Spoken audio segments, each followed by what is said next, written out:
오늘 성경 말씀은 로마서 12장 9절에서 13절까지입니다. 사랑에는 거짓이 없나니 악을 미워하고 선에 속하라. 형제를 사랑하여 서로 우애하고 존경하기를 서로 먼저 하며 부지런하여 게으르지 말고 열심을 품고 주를 섬기라. 소망 중에 즐거워하며 환난 중에 참으며 기도에 항상 힘쓰며 성도들의 쓸 것을 공급하며 손대접하기를 힘쓰라. 아멘.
성가대와 오케스트라의 귀한 찬양에 감사합니다. 고맙습니다.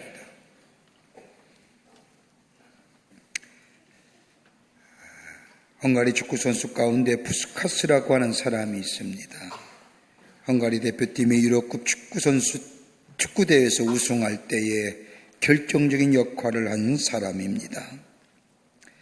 뛰어난 활약한 그에게 많은 사람들이 환호와 더불어 칭찬과 존경을 보내었습니다. 그가 많은 사람들 앞에서 기자회견을 할 때에 한 사람 기자가 이 푸스카스에게 묻습니다.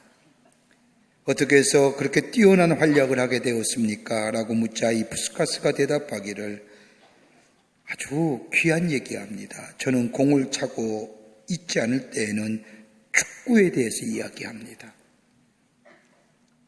내가 축구에 대하여 이야기하지 않을 때에는 축구에 대하여 생각하고 있습니다. 나는 축구 외에는 아무것도 한 일이 없고 생각할 일이 없습니다. 저는 잠잘 때에도 축구만 생각합니다. 여러분, 이 정도면 미친 거지요. 미쳤기에 성공한 겁니다.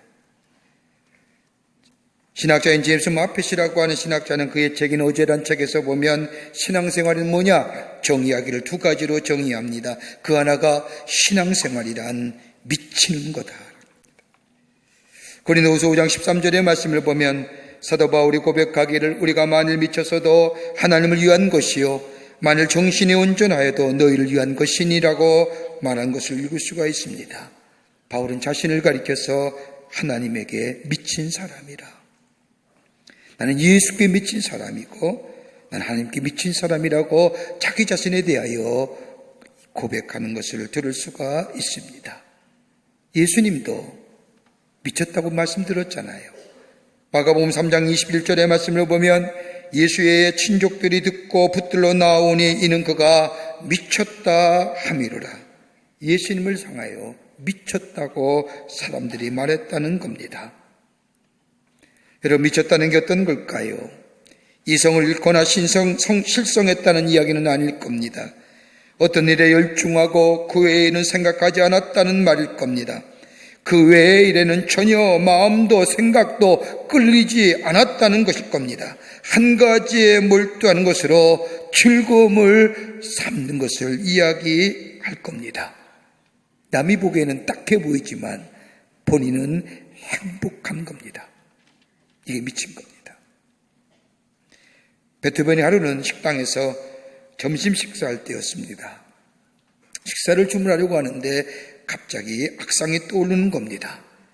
그는 자리에서 오선지를 펴놓고 악보를 그리기 시작을 하는데 주문을 받으러 온 사람이 무엇을 주문하시겠습니까? 라고 물어도 대답을 하지 않고 오선지에 악보를 그린 일에 열중합니다. 점심시간이 끝났음에도 불구하고 그는 계속해서 그 자리에서 오선지에 악보를 그려나갑니다. 다른 사람 보기에는 딱하지요. 그러나 자신은 행복합니다. 이게 미쳤다는 겁니다. 또 하나 마펫이 이야기하기를 신앙생활은 뭐냐? 다른 하나님의 약속을 바라보면서 먼 미래를 바라보며 나아가는 거라는 겁니다. 신앙생활은 하나님의 꿈이요 막연한 미래를 가지고 사는 것이 아니라 흥미하게 바라보는 것이 아니라 구체적인 소망을 가지고 하나님의 약속을 바라보면서 먼 미래를 바라보며 걸어가는 영적인 스피리추얼 필그림 존이라고 하는 겁니다. 믿음의 생활은 먼 미래를 바라보는 겁니다.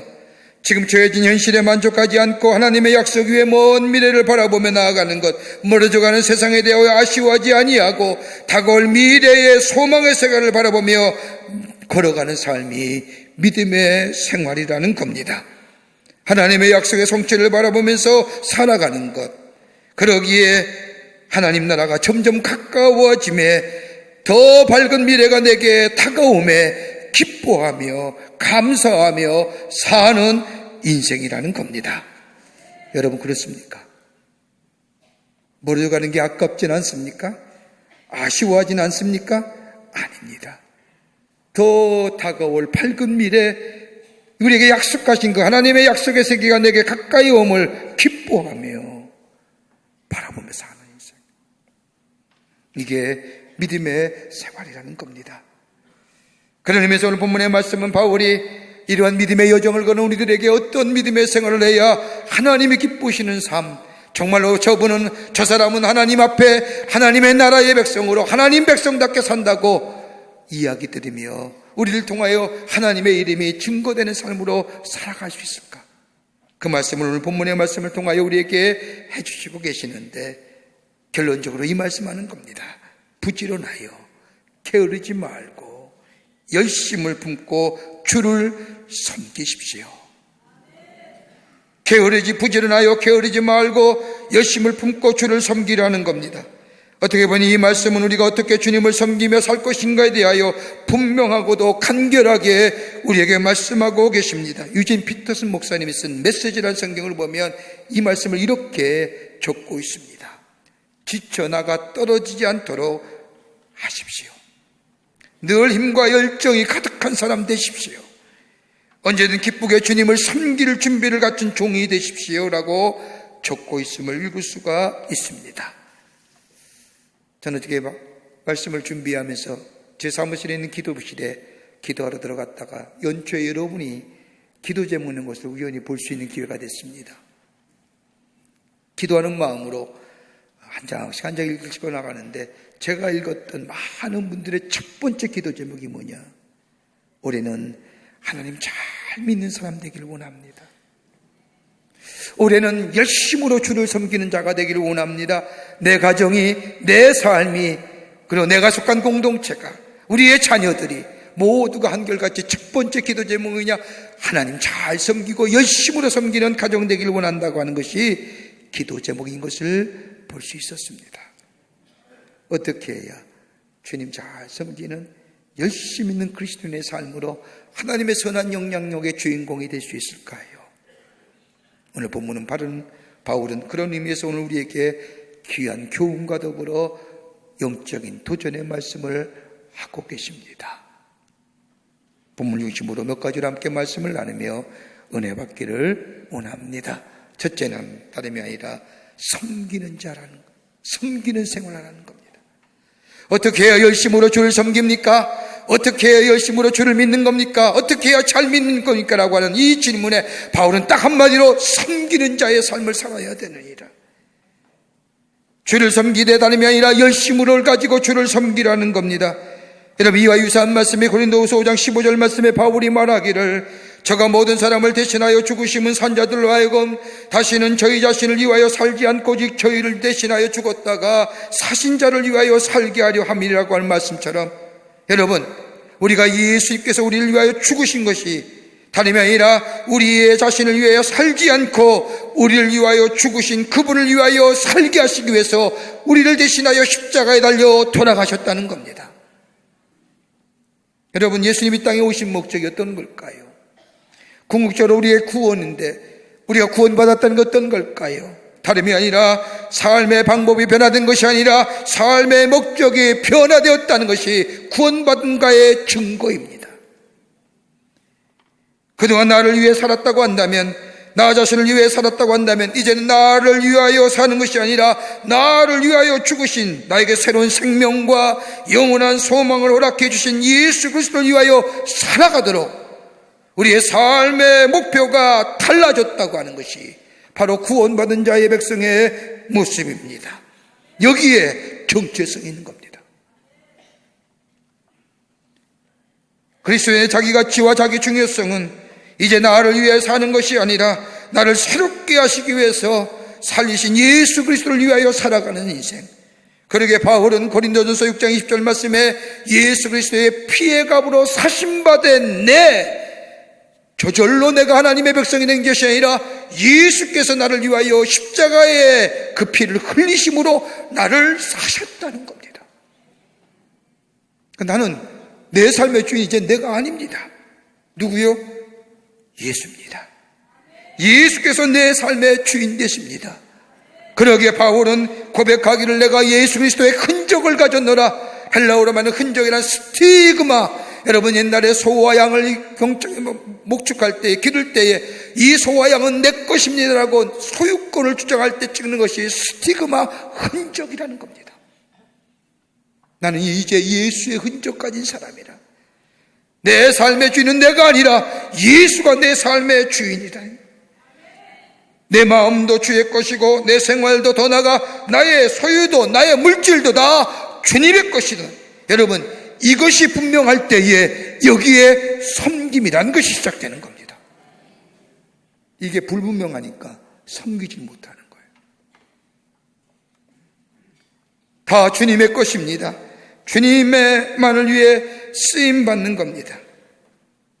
여러분, 내가 어떤 일을 하든지 간에 주님을 섬기는 마음으로 내 아내와 내 남편과 내 자식을 위해 봉사하는 것도, 내 하는 일터에서 다른 사람을 위하여 일하는 것도 다 주님 섬기는 마음으로 일하게 될 때 이것이 바로 열심으로 주를 섬기는 자의 모습인 겁니다.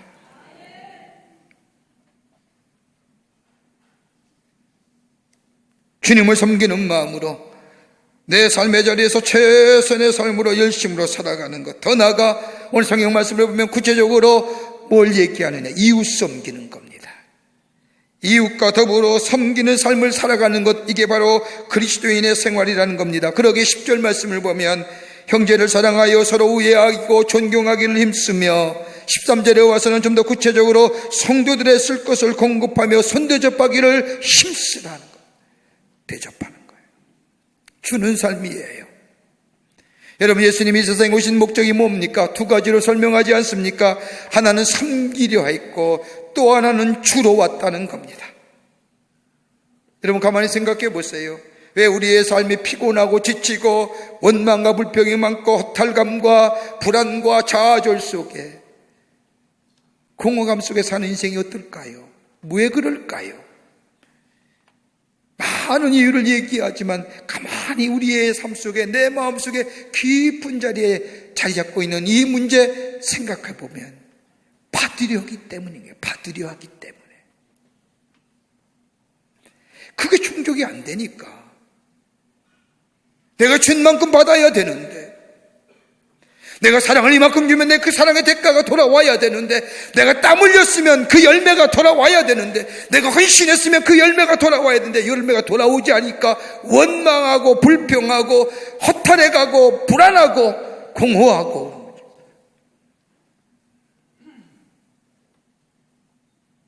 여러분, 가만히 보십시오. 주려는 사람은요 편안합니다.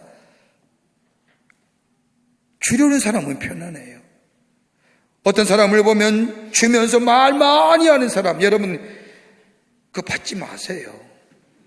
나중에 꼭 대가를 얘기합니다. 주는 사람은요 말 없이 주는 거예요. 야, 내가 이만큼 주니 이만큼 나중에 돌려받아야 돼, 이런 거 자유인이 아닙니다.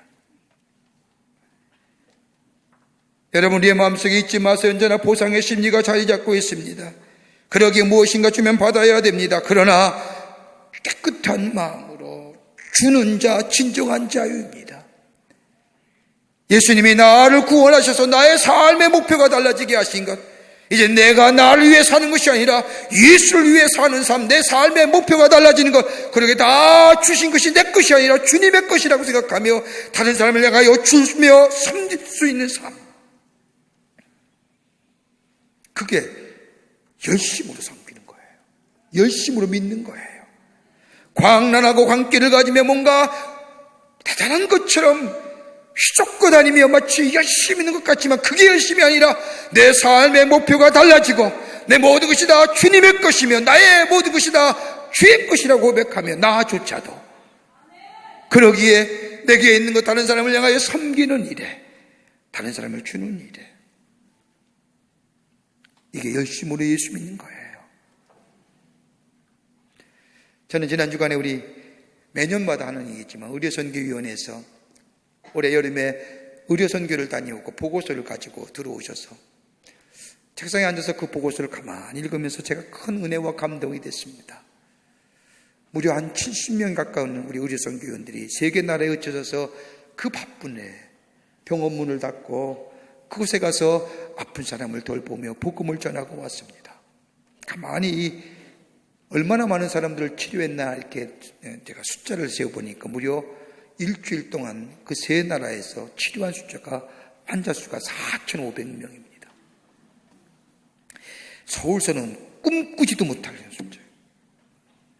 일주일 동안 1,500명 볼 수 있겠습니까? 10분이 갔으면 150명. 쉽지 않아요. 그런데도 기쁜 마음으로 병원 문 닫고 하나님의 은혜와 사랑이 너무 좋아서 내게 주신 것, 이 모든 것 주의 것인 줄 알고 자신의 병원의 간호사를 데리고 또 우리 교회에 우리 약국에 있는 약사들과 함께 그 오지에 의료 혜택을 받지 못한 이들에게 찾아가서 저들을 돌보고 복음을 전하고 왔다는,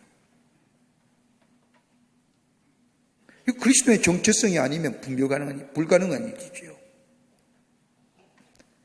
그뿐입니까? 우리 청년들이 지난 여름에는 전국에 흩어져서 무려 150교회에 찾아가면서 그 교회에 가서 어린이를 잡고 성경학교를 열고 그쪽에 복음을 전하는 것, 월차를 내고 심지어는 어떤 사람은 휴가를 반납하고 거기 와서 자기의 사비를 들여서 자기가 선수 운서에 가며 자기들의 팀원을 데려다 가서 성경학교를 하고 땀을 뻘뻘 흘리며 땀띠까지 얻어가며 와서 복음을 전했던 것.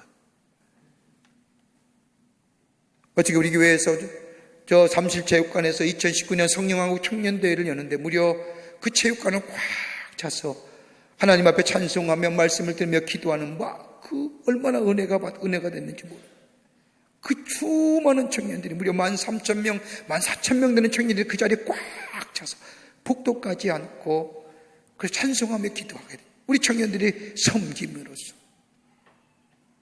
뒤에서 저들을 안내하고 저들을 섬기는 모습이에요. 여러분, 열심으로 섬긴다는 게 뭘까요? 다름이나 내 삶의 목표가 달라진 내 것이 아니라 주님의 것이요 나조차도 주님의 소유요, 주님이 내 이 땅에 오셔서 주려하신 것처럼 섬김으로 오신 것처럼 우리의 삶 가운데 나의 아이덴티티가 분명해질 뿐만 아니라 내 모든 것이 다 주의 것인 줄 알고 다른 사람을 향하여 섬기는 자의 자리일 때 이것이 바로 뭐예요? 열심히 믿는 거예요. 여기에 열매가 있어지게 됩니다. 고대 중동의 지방의 사람들을 자신의 사랑을 남들에게 표시할 때에, 최고의 사랑을 표시할 때에 이렇게 한다고 합니다. 맨 처음에 이마에다 입을 맞추고 그 다음엔 입에다 입을 맞추며 그런 다음에 오른쪽으로 끌어안고 왼쪽으로 끌어안습니다. 그리고 두 손을 잡고 흔듭니다. 거기서 끝나는 것이 아니라 마지막으로는 발까지 머리를 숙여 발을 잡고 흔든다고 합니다. 요란하지요? 그런데 여기는 의미가 있습니다. 입에다 입 맞춤 한다는 것은 내 머리는 당신을 늘 생각한다는 겁니다. 입에다 입을 맞춘다는 것은 나는 당신에 대하여 항상 좋은 말만 하겠습니다.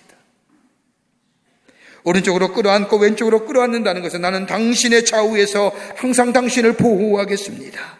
손을 잡고 마구 흔드는 것은 당신 하는 일에 돕는 자 되겠습니다. 마우적으로 발까지 머리 숙여 발을 잡고 흔든다는 것은 당신 가는 곳이라면 어디든지 가겠다는 겁니다. 섬김이지요. 그러기에 오늘 본문의 말씀을 보면 구체적인 섬김의 모습을 바울은 가르쳐 줍니다. 말씀은 아니었지만 15절의 말씀을 보면 즐거워하는 자들로 함께 즐거워하고 우는 자들로 함께 울라라고 얘기합니다. 기가 막힌 표현이 있지요. 요즘 같은 시대에 쉬운 일입니까? 예전에는 IQ가 좋아야 성공한다고 했지요. 요즘엔 뭐예요? EQ라고 합니다. 감성지수가 높아야 된다고 얘기하죠. 요즘 그것도 별 의미가 없어요. 감정지수. NQ라고 해서 네트워크라 해서 관계성이 좋아야 된다고 얘기합니다. 그런데 가만 보십시오. 감성의 지수가 높다는 거예요. 다른 말로 말하면 공감의 능력이 좋아야 된다는 겁니다. 여러분, 공감의 능력도 두 가지가 있죠. 공감의 부족과 공감의 과잉입니다. 공감의 부족인 사람은 감성이 메마른 사람이지요. 또 하나 공감의 과잉은 문제를 만들어줍니다. 직관이 이성과 도덕적인 판단을 흐리게 만들지요. 무분별하게 아무런 비판 없이 받아들이고 그저 그 사람이 좋게 무조건 다 공감하는 것. 여러분, 요즘 우리 시대에 흔히 볼 수 있는 일입니다. 그래서 빠빠 하니까 그래, 빠. 그저 좋은 거예요. 아무런 비판과 아무런 이성적 판단과 무분별한 거지요. 이게 공감의 과잉입니다. 여러분, 우리 예수님 가만히 보십시오. 우리 예수님은 공감의 적절한 균형 잡힌 감성이 풍부한 사람이었습니다.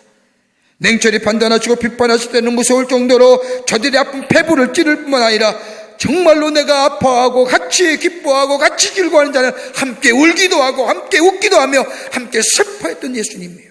왜요? 하나님의 거룩한 영이 예수님과 함께 늘 동행하셨기 때문에. 하나님의 영이 우리 안에 있으면 우리의 공감의 능력이 균형 잡습니다. 직관이 이성을 넘어섰지 않습니다. 부족하지도 않습니다. 함께 슬퍼하고 함께 즐거워하며 함께 울며 함께 기뻐할 수 있는, 이게 바로 주님을 열심히 믿는 자의 모습이고, 여기에 하나님의 나라가 우리를 통하여 증거되고 선포되는 역사가 있게 됩니다. 두 번째로는 열심으로 주를 섬기라는 겁니다. 섬기되 열심으로 섬기라는 겁니다. 11절 말씀을 보면 열심을 품고 주를 섬겨라고 말씀합니다. 열심이라고 하는 것, 품고 주를 섬긴다고 하는 이 말, 헬라어로 말하면 푸네오마티 제온테스라고 얘기합니다. 영어의 표현을 보면 쉽게 얘기합니다. 불붙는 영으로, burning spirit, 불타는 가슴으로 하는 거예요. 주님을 섬기는 구체적인 표현을 얘기하는 겁니다. 섬기되 열심히 섬긴다는 게 뭐냐? 버닝 스피릿이 뭐냐 하는 것이 아니라 자원하는 마음으로, 자원성을 얘기하는 겁니다. 기쁜 마음으로 섬기는 겁니다. 억지로 하지 말라는 겁니다. 억지로 하는 것은 불붙는 마음이 아닙니다. 제가 어렸을 때 우리 가끔 할머님 집에, 할머님이 철원에서 계셨는데, 철원에 가면 우리 할머님이 얼마나 기뻐하는, 좋아하시는지 장소입니다. 언제나 아랫목에서 재우고, 일어나기만 하면, 눈 뜨기만 하면, 야, 이거 먹어라, 저거 먹어라, 얼마나 먹을 걸 갖다 주신지 뒤돌아서기고 오면 하면 먹을 걸 갖다 주시는 거예요. 그게 우리 할머님의 저를 향한 사랑의 표현. 여러분, 우리네 부모 안 그렇습니까? 여러분의 자녀 그렇지 않습니까? 다 해주고 싶지 않습니까? 어떤 때는 정말 다 해주고 싶은 마음이 있습니다. 줄 것이 없어서 못 주는 것이지 무엇인지 주고 싶은 마음이 부모의 마음일 겁니다. 여러분, 이런 부모 대가를 바르고 주는 사람이 있습니까? 나 이만큼 주니까 너 나중에 갚아야 돼? 이런 사람 아무도 없을 겁니다. 야, 내가 이만큼 줬으니 너 나중에 이자로 갚아라. 농담은 할 수 있어도 진정은 아닐 겁니다. 안 한 것처럼 그러지 마세요. 다 한 번씩 얘기했으면서 뭐 고개를 설레설레 흔듭니까? 다 했어요. 그러나 진정은 아닐 겁니다.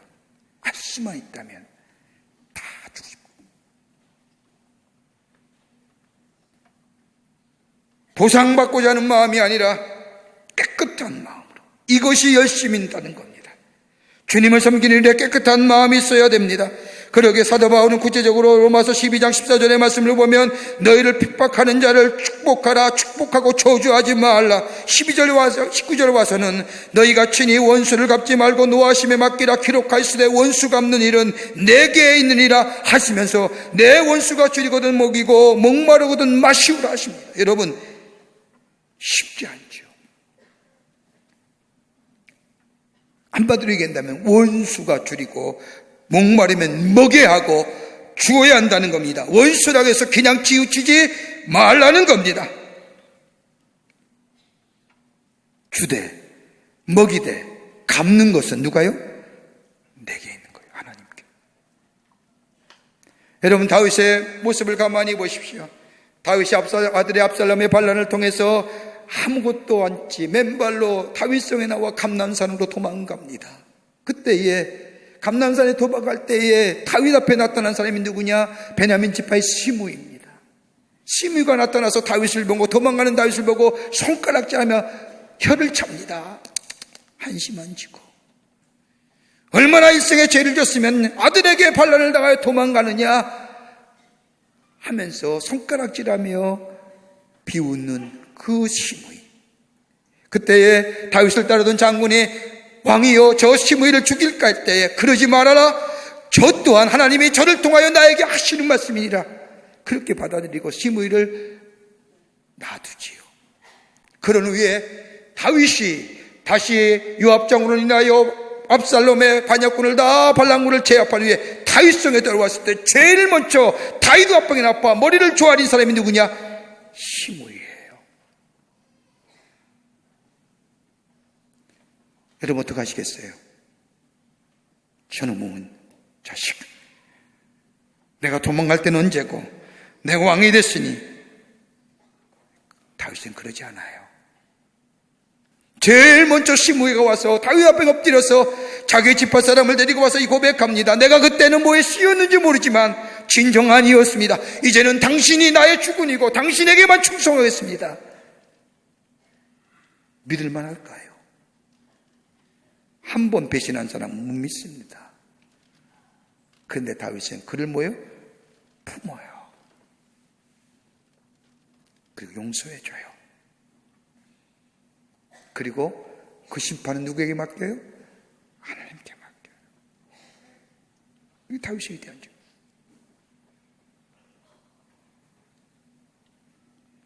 보상 바라지 않습니다. 누가 알아주지 않아도 괜찮습니다. 내게 준 은사, 내게 준 사명, 기쁜 마음으로, 자원하는 마음으로,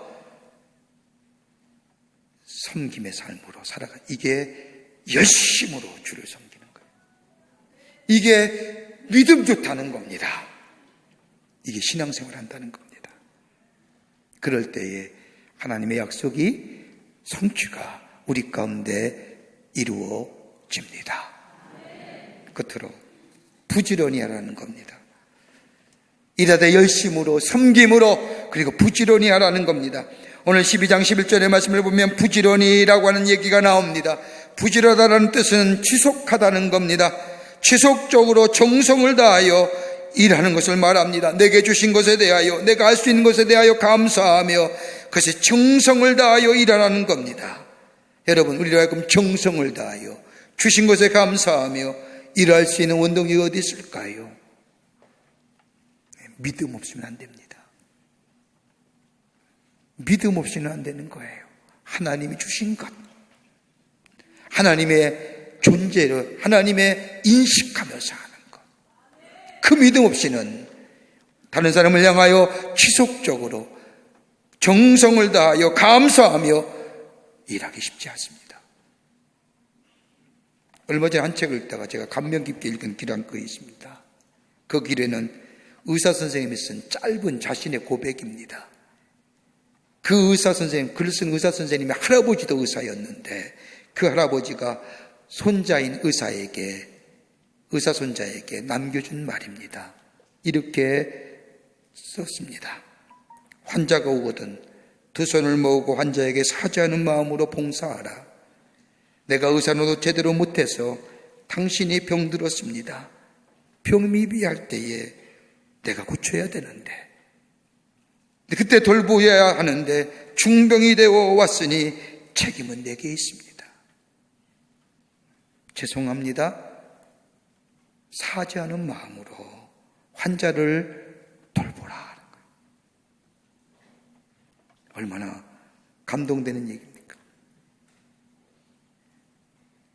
뜨거운 마음으로, 주일도 마찬가지죠. 뜨거운 마음으로, 성령이 주시는 마음으로 부지런히 지속적으로 감사한 마음으로 섬기며 하나님을 섬기며 이웃을 섬길 때, 이것이 그리스도의 생각이요, 이 삶 속에 하나님의 약속의 성취, 하나님의 하시고자 하는 일들, 하나님을 통하여 이루시고자 하는 일들이 이 땅에 이룰 뿐만 아니라 주의 약속하신 우리 가운데 성취되는 역사가 있게 됩니다. 이게 믿음 생활하는 거예요. 일본이 나온 유명한 종교가인 도요이코, 가가와 도요이코라고 하는 사람이 있습니다. 신학자입니다. 그는 어머니가 누군지 모르고 태어났습니다. 그는 한평생을 빈민굴에 살면서 사랑을 실천함으로 세계적으로 알려지고 안 믿는 사람에게 큰 감동을 끼친 사람입니다. 그가 젊었을 때 폐결에 걸렸습니다. 2기, 3기가 넘어서 각혈을 합니다. 지금도 그러하지만 옛날에 각혈을 하기만 하면 다른 사람의 접근이나 다른 사람의 접촉을 하지 못하게 했습니다. 지금이야 고칠 수 있는 병이지만 이 당시만 해도 고칠 수 없는 병이었습니다. 이렇게 중하다 보니 친척들이나 형제들은 다 떠나버리고 교회에서 찾아오는 교인들조차도 다 떠나면서 고별 예배를 드립니다. 가가와 선생, 오늘 마지막이요. 몸 관리 잘 하시오. 건강한 다음에 봅시다. 안녕히 계십시오. 떠났습니다. 혼자 남았습니다. 죽음을 기다려야 됩니다. 이런 순간에 이 가가와 생각합니다. 내가 이대로 죽음을 기다려서 되겠느냐? 나도에게도 남은 시간이 있을 터인데 라고 생각하는 이는 조그만 수레에다 자신의 살림살이를 몇 가지를 싣고 그 길로 빈민굴에 들어갑니다. 불쌍한 사람들 같이 삽니다. 그들을 위로하고 자기도 아픈 몸이지만 저들을 돌보며 삽니다. 내가 죽을 지경인데. 그런데 이상하지요? 어느 날인가 몸이 뜨거워지는 겁니다. 갑자기 뜨거워지니 그 열병으로 며칠을 심하게 앓았습니다. 그런데 이상하게도 그 열병이 지나간 후에 이 가가와 도요이코는 폐병에서 나음을 얻은 겁니다. 기적이지요. 이렇게 건강을 찾은 이 가가와 도요이코, 무려 70살이 되도록 그는 그것을 떠나지 아니하고 내가 이렇게 온전하게 취함받는 것은 나름이 아니라 내가 다른 사람을 섬김으로 인해서 내 온전한 취함을 얻다는 이 믿음의 확신을 가지고 그 자리에 서서 저도 끝까지 섬기고 위로하고 돌보며 한평생 봉사하며 살았다는 겁니다. 대가 없이 섬기는 것, 지속적으로 감사한 마음으로 섬기는 삶, 여기에 여러분 내 자신의 치유와 회복의 역사를 경험하게 됩니다. 요한웨슬리 목사님이 부흥회를 인도하고 있을 때에 웬 여자가 다가오더니 느닷없이 목사님에게 이상한 질문을 합니다. 목사님, 만일 내일 밤 12시에 목사님이 죽게 된다면 남은 시간 목사님 무슨 일을 하시겠습니까? 여러분, 내일 12시에 돌아가신다면 뭘 하시겠습니까?